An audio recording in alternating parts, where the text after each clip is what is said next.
বাঙালির প্রিয় খাবার সরিষা ইলিশ এবং বাংলাদেশি স্টাইলে কিভাবে তৈরি করতে হয় সেটাই তোমাদের সঙ্গে শেয়ার করব। হ্যাঁ, এই ইলিশ হচ্ছে আমাদের জাতীয় মাছ এবং এই ইলিশ মাছের সরিষা ইলিশ খেতে কিন্তু কম বেশি সবাই প্রায় পছন্দ করে। তো এটা কিভাবে খুব সাধারণভাবে হেলদি এবং টেস্টি রান্না করতে হয় সেটাই তোমাদের সঙ্গে শেয়ার করব। সরিষা ইলিশ বানানোর জন্য আমি সবার আগে এখানে নিয়েছি মাছ। তো এখানে আমাদের দুইটা মাছ ছিল, দুইটা 1 কিলো। তো আমি বড়টা দিয়ে বানাবো সরিষা ইলিশ। তো আর একটা ফ্রিজে রেখে দেবো। তো সবার আগে চলো মাছগুলো কেটে নেওয়া যায়, তারপরে ফিরে আসছি। তো দেখো, সরিষা ইলিশ রান্না করার জন্য আমি ইলিশ মাছটা এখানে কেটে ধুয়ে রেডি করে নিয়েছি। এখানে আমি 6-7 পিস মাছ নিয়েছি। আর এখানে এই হচ্ছে যেটা মেইন সরিষা, আর হচ্ছে সরিষার তেল, হলুদ, শুকনো মরিচের গুঁড়ো, লবণ, কালো জিরা আর কাঁচামরিচ, এগুলো দিয়ে আজকে তোমাদেরকে আমি ঘরোয়াভাবে সরিষা ইলিশ করে দেখাবো। তো তোমরা অনেক হয়তো বা সরিষা ইলিশ খেয়েছো, তো বা অনেকেই অনেকভাবে জানো। তা আমি কিভাবে রান্না করি সেটাই তোমাদের সঙ্গে শেয়ার করবো।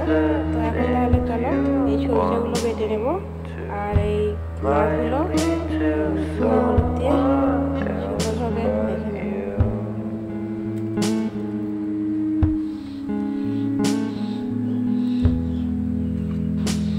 আমি এগুলো মেখে নিয়ে চলো তাহলে রান্নায় যাওয়া যাক। তো রান্না করার আগে আমি সরিষাগুলো বেটে নেব। তো দেখো, এখানে আমি 1 চা চামচ লবণ আর 4টা কাঁচামরিচ নিয়েছি এবং সরিষাগুলো খুব সুন্দরভাবে ধুয়ে পরিষ্কার করে নিয়েছি। তো এখন আমি এগুলো ব্লেন্ড করে নেব। তো কাঁচামরিচ আর লবণ এই জন্য দিলাম, কারণ তাহলে সরিষা বাটাটা যখন আমরা রান্নার পর খাবো সরিষা ইলিশটা, তখন কিন্তু আর তেতো লাগবে না। আর যদি তোমরা লবণ আর মরিচ ছাড়াই ব্লেন্ড করো তাহলে কিন্তু এই রেসিপিটা বা সরিষা ইলিশটা কিন্তু তেতো লাগবে খেতে। তো অবশ্যই কিন্তু 1 চা চামচ লবণ আর কাঁচামরিচ দেওয়ার চেষ্টা করবেন। তো দেখো, ব্লেন্ড করা হয়ে গেছে। এখন এই ছাঁকনিটার সাহায্যে আমি ছেঁকে নেব। তোমরা চাইলে কিন্তু এই সরিষাটা না ছেঁকেই ব্যবহার করতে পারো। তো আমি বলবো যে অবশ্যই ছাঁকনি দিয়ে ছেঁকে নেবেন, তা নাহলে কিন্তু গ্যাস অথবা বদহজম হবে, সবার পেটে কিন্তু সহ্য হবে না। তো দেখো, কথা বলতে বলতে আমার কিন্তু এগুলো ছেঁকে নেওয়া কমপ্লিট হয়ে গেছে। তো এখন আমি এগুলো রান্নাতে অনায়াসে ব্যবহার করতে পারবো, কোনো রকম সমস্যা হবে না। তো চুলায় একটা প্যান বসে দিয়েছি। তো এটাতে আমি দিয়ে দিচ্ছি 1/2 কাপ পরিমাণে সরিষার তেল, তারপর দিয়ে দিচ্ছি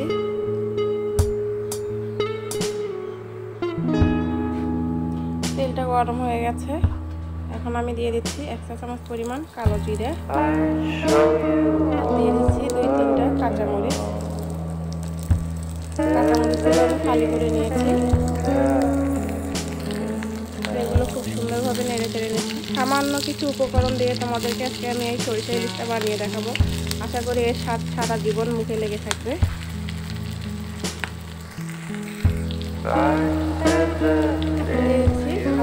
পরিমাণ শুকনো মরিচের গুঁড়া, তো এইভাবে শুকনো মরিচের গুঁড়া যদি দেওয়া যায় তেলের মধ্যে তাহলে কিন্তু কালারটা অসাধারণ আসে। এখন দিয়ে দিচ্ছি 1/2 চা চামচ পরিমাণ হলুদের গুঁড়ো, একটু নেড়ে চেড়ে নিচ্ছি। এখন দিয়ে দিচ্ছি 1/2 কাপ পরিমাণের পানি। এই পানিটা দিয়ে আমি নেড়ে চেড়ে নিচ্ছি। এখন এই পানিটা ফুটে ওঠা পর্যন্ত অপেক্ষা করব। এখন আপনাকে আমি মাছগুলো দিয়ে দেবো। আগে যে মাছগুলো লবণ হলুদ দিয়ে মাখিয়ে রেখেছিলাম সেগুলো দিয়ে দিচ্ছি।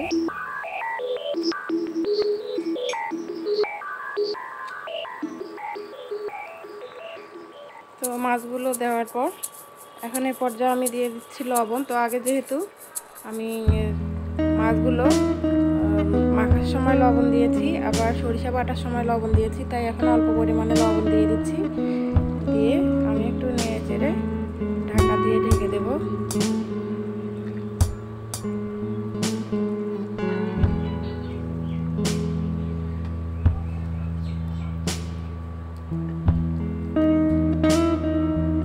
এখন আমি ঢেকে দিচ্ছি।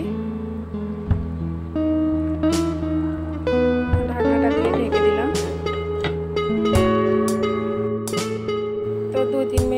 ঢাকনাটা সরিয়ে নিচ্ছি। তো ইলিশ মাছ কিন্তু বন্ধুরা বেশিক্ষণ রান্না করতে হয় না, 2-3 মিনিট দেখো রান্না করলে কিন্তু এটা অনেক সুন্দর সিদ্ধ হয়ে যায়।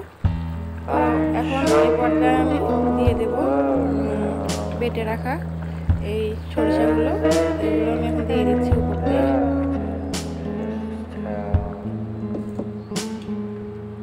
উপর দিয়ে দিয়ে আমি সুন্দরভাবে নেড়ে চেড়ে নিয়ে আবারও 2 মিনিটের জন্য ঢাকনা দিয়ে ঢেকে দেব। তো এই মাছের রাজা ইলিশ, আমাদের কিন্তু বাংলাদেশের জাতীয় মাছ হচ্ছে ইলিশ।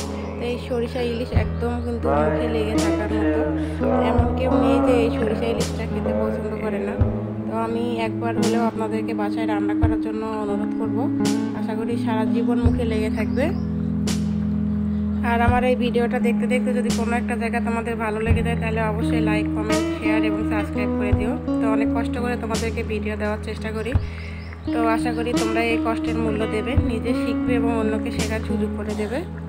তো এখন আমি ঢাকনাটা দিয়ে ঢেকে আরও 2 মিনিট রান্না করে নেব। তো দেখো 2 মিনিট আরও রান্না করার পর ঢাকনাটা সরিয়ে নিচ্ছি। এখন এই পর্যায়ে আমি 4-5টার মতো কাঁচামরিচ দিয়ে দিচ্ছি, দিয়ে একটু নেড়ে চেড়ে আমি এখন আর 1 মিনিট মতো রান্না করে নামিয়ে নেব।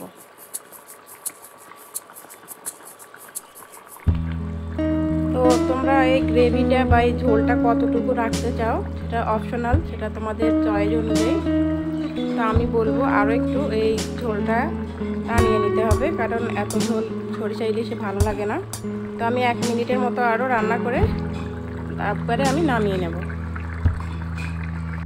তো চুলা থেকে নামিয়ে নেওয়ার আগে আমি দিয়ে দেবো আর একটু সরিষার তেল, দিয়ে আমি এখন নামিয়ে নেব। তো দেখো চুলা থেকে নামিয়ে নিয়েছি, তো মাশাআল্লাহ অনেক সুন্দর হয়েছে দেখতে। তো এখন আমি তোমাদেরকে পরিবেশন করে দেখাবো। তো এটা কিন্তু স্বাদে গন্ধে জাস্ট অতুলনীয় ছিল। তো এখন তোমাদেরকে আমি পরিবেশন করে দেখাবো।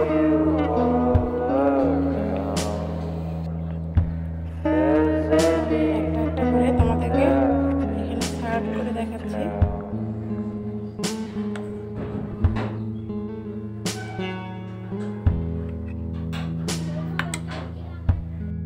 সরিষার ঝাঁজ আর ইলিশের স্বাদ, ঝাঁঝে গন্ধে মানে স্বাদে গন্ধে এক কথায় যা অতুলনীয়।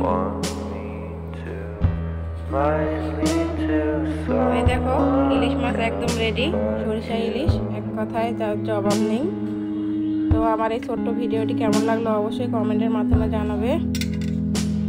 ভালো লাগলে লাইক, কমেন্ট, শেয়ার এবং সাবস্ক্রাইব করে দিও। তো আমার এরকম নিত্য নতুন ভিডিও পেতে হলে অবশ্যই পাশে থাকা বেল আইকনটি প্রেস করে দিও, তাহলে আমি নতুন কোনো ভিডিও দেওয়ার সঙ্গে সঙ্গে তোমাদের কাছে পৌঁছে যাবে। আর যারা ফেসবুক থেকে দেখছো তারা অবশ্যই পেজটিতে একটা ফলো দিবে। আজকে এই পর্যন্তই, ভালো থাকবে, সুস্থ থাকবে, দেখা হবে নতুন আরেকটি কোনো ভিডিওতে।